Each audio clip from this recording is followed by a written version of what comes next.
কিনে আনবো কত? তোমার লজ্জা লাগে না? এত বড় খরচা না হয় বামনাতে জামা চাস? তাহলে পূজা আমি কি পরে ঘুরিম? বস্তা বান্ধি ঘুরিস?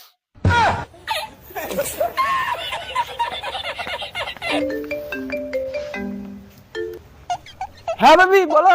বলছি পূজা শপিং হয়ে গেছে? এবার যতগুলো ড্রেস নিয়েছি কোনটা ছেড়ে কোনটা পরবো বুঝতেই পারছি না।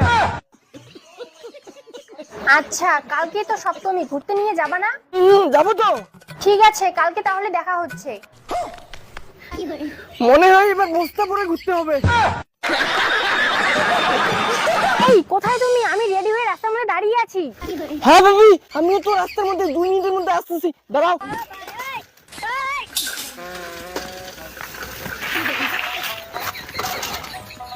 এই তুমি এটা কি পরে আসছো? কেন পূজার নতুন ড্রেস?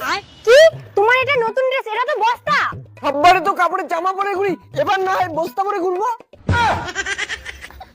আর এটা কি নিয়ে আসো? হ্যাঁ কেন এটা কি জানো না? এটা সাইকেল, সাইকেলে করে ঘুরবো পূজাতে।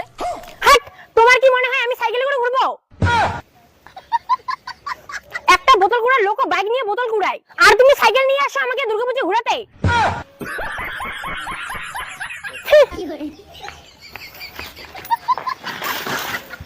বেবি ব্যাপারটা বুঝো, চারিদিকে তো নো এন্ট্রি, পুজো মণ্ডপে বাইক নিয়ে তো ঢুকতে দিবে না, তাই সাইকেল নিয়ে আসছি।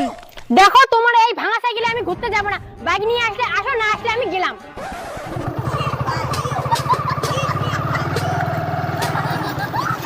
দাদা পন্ডি বাড়িটা কোন দিকে বলবেন? এই তো একটা বাইক পেয়ে গেছি। না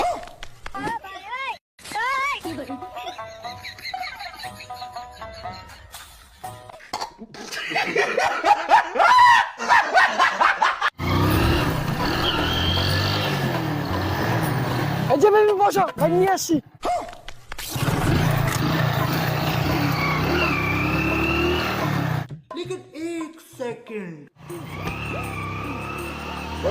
স্যার ওই যে একটা গাড়ি আসতেছে।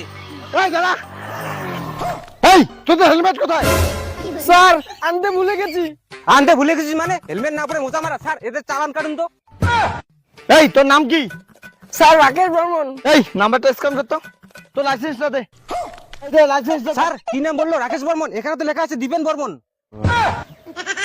স্যার তার মানে এই মালটা গাড়ি চোর করে নিয়ে এসছে। বললাম রে এখন কি করি, পালাই।